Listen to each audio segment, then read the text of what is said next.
என்ன பண்ணாங்க? நிறைய ஆர்குமெண்ட்டு, நிறைய விஷயங்கள், நிறைய கருத்துகள் இதெல்லாம் ஒருங்கிணைந்து சட்டத்தை ஏற்றினாங்க. இந்த சட்டத்தை ஏற்றும் போது அம்பேத்கர் கண்ணீர் விட்டார். எதுக்குன்னு தெரிஞ்சுக்கிட்டீங்களா? இந்த சட்டம் ஒரு தவறான நபர்கிட்ட போயிடுச்சுன்னா என்ன பண்ணுவோம் அப்படின்றதுதான். இந்த சட்டம் மனிதனை காப்பாற்றாது, மனிதர்கள் தான் சட்டத்தை காப்பாற்ற வேணும் அப்படின்னு அவங்க சொன்னாங்க. குடியரசு பெற்ற மற்ற நாடுகள் இருக்கு, ஆனால் அவங்க சக்சஸ் ஆகல. நிறைய நாடுகள் தோல்வி அடைந்தது. ஆனால் இந்தியா அப்படி இல்லை. இந்தியாவில் பொறுப்புணர்ச்சி உண்டு, பண்பாடு உண்டு, கலாச்சாரம் உண்டு, நன்னடத்தைகள் உண்டு, அன்பு உண்டு. இதுதான் ஒருங்கிணைந்தது தான் நம்மளோட இந்தியா. அதனால மாணவர்கள் தேசப்பற்ற வளர்த்துக்கணும், பெற்றவங்களுக்கு மரியாதை கொடுக்கணும், படிப்பை கவனமாக படிக்கணும். நிறைய விஷயங்கள் இருக்குது. யார் எடுத்தாலும் என்னன்னா நான் கலெக்டர் ஆகிடுவேன், நான் படிச்சுட்டு வெளியூர் போயிடுவேன் அப்படின்னு. ஐஏஎஸ் ஐபிஎஸ் மாதிரி 27 சர்வீஸ் இருக்குது. நீங்களாம் அதை தெரிஞ்சுக்கிட்டீங்கன்னா ஒரு டிகிரி முடித்தா போதும். டிகிரி முடிச்சுட்டு நீங்கள் வீட்டில் இருந்தே படித்து கூட பெரிய இடத்துக்கு வரலாம். அதே மாதிரி எங்கள் துறை ஊடகத்துறை எப்படி சொல்கிறது, ஒரு பேங்க்கில் வேலை செய்கிறாங்க, இல்லை ஒரு இடத்துல இருக்காங்கன்னா அவங்க அந்த இடத்துக்கு தான் தெரியும், என்ன தமிழ்நாடுக்குள்ளே தெரியும்.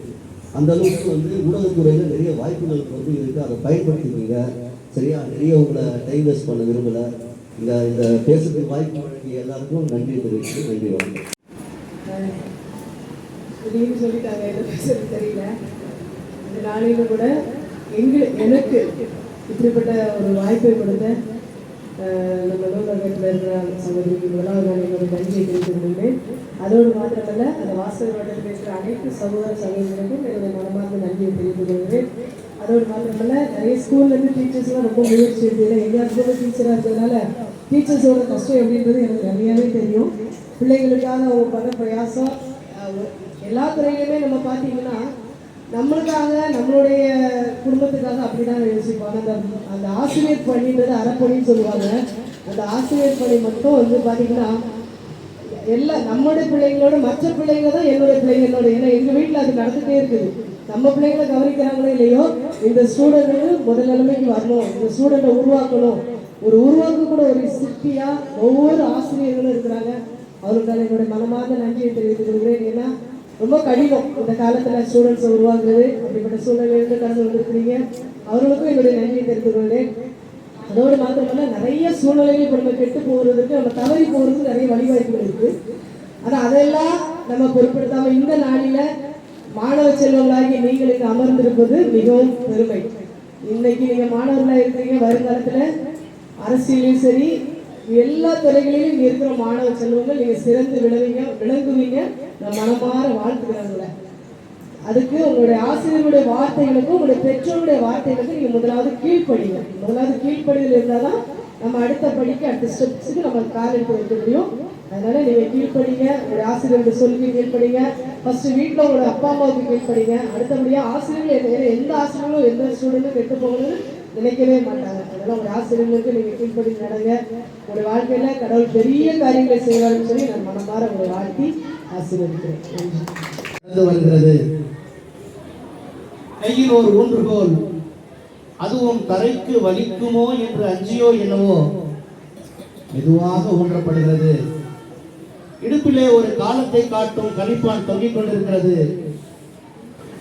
அதோ வந்து கொண்டிருக்கிறார் பாருங்க, மகாத்மா காந்தியடிகள். அவர்களை கரம் தட்டி அவரை வரவேற்கலாமா? புறக்கணிக்கப்பட்டார், பள்ளிக்கு வெளியே நிற்க வைக்கப்பட்டார். ஆனால் கல்வி ஒன்றுதான் எனக்கு சொத்து, கல்வி ஒன்றுதான் எனக்கு பெருமை சேர்க்கும் என்று அயல்நாடு சென்றார். அனைத்து புத்தகங்களையும் தன்னுள் ஏற்றுக்கொண்டார், படித்தார். தன்னுடைய ஆசிரியருடைய பெயரையே தனக்கு சூட்டிக் கொண்டார்.